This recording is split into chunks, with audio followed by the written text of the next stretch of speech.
টেকসই উন্নয়ন নিশ্চিতে সরকারি কেনাবেচায় স্বচ্ছতা ও আইন সংশোধনের উপর গুরুত্বারোপ করেছেন বিশেষজ্ঞরা। সরকারি সেবা প্রাপ্তিতে দরপত্র মূল্যায়নে আইন সংশোধন করা প্রয়োজন বলেও মনে করেন তারা। রাজধানীতে এক আলোচনা সভায় এসব কথা বলেন তারা। এতে পরিকল্পনা প্রতিমন্ত্রী শহীদুজ্জামান সরকার বলেছেন, স্বচ্ছতার প্রাথমিক পর্যায় হিসেবে ইলেকট্রনিক পাবলিক প্রকিউরমেন্টের ব্যবস্থা করেছে সরকার। বিস্তারিত জাহিদ সবুজের রিপোর্টে।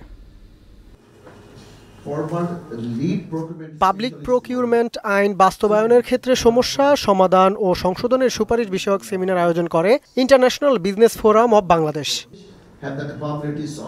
এতে বিশ্বব্যাংকের সাবেক প্রকিউরমেন্ট বিশেষজ্ঞ ডক্টর জাফরুল ইসলাম বলেন, সরকারি কেনাকাটায় বিদ্যমান আইনে একপেশে কিছু নীতি রয়েছে, ফলে স্বচ্ছতার বিষয়টি উপেক্ষিতই থেকে যাচ্ছে। একটা অবজেক্টিভ বারবার বলা হচ্ছিল যাতে স্মল টেন্ডাররা হেল্পফুল হয়, কিন্তু ইভেন্চুয়ালি দেখা গেছে স্মল টেন্ডাররা এটাতে হেল্পফুল হয় না। দরপত্রদাতাদের মধ্যে প্রতিযোগিতামূলক পরিবেশ তৈরিতে লিমিটেড টেন্ডারিং মেথডে অর্থের পরিমাণ আরও কমিয়ে আনার পরামর্শ দেন ঢাকা বিশ্ববিদ্যালয়ের অধ্যাপক ডক্টর শাহাদাত হোসাইন সিদ্দিকী।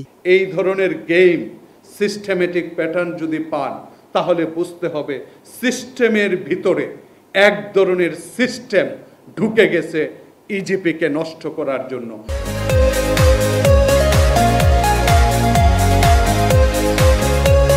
প্রধান অতিথির বক্তব্যে পরিকল্পনা প্রতিমন্ত্রী জানান, পাবলিক প্রকিউরমেন্ট বাদ দিয়ে উন্নয়ন সম্ভব নয়। পাবলিক প্রকিউরমেন্ট এই বাদ দিয়ে আমাদের এগিয়ে যাবার তো কোনো সুযোগ নেই।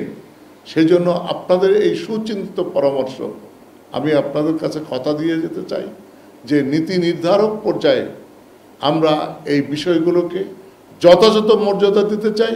উন্নয়ন অগ্রযাত্রা অব্যাহত রাখতে সবাইকে সম্মিলিতভাবে কাজ করার আহ্বানও জানান তিনি। জনস্বার্থ বাস্তবায়নের জন্য, জনগণের কল্যাণ করবার জন্য আপনি আমরা দায়বদ্ধ। জাহিদ সবুজ, মোহনা সংবাদ, ঢাকা।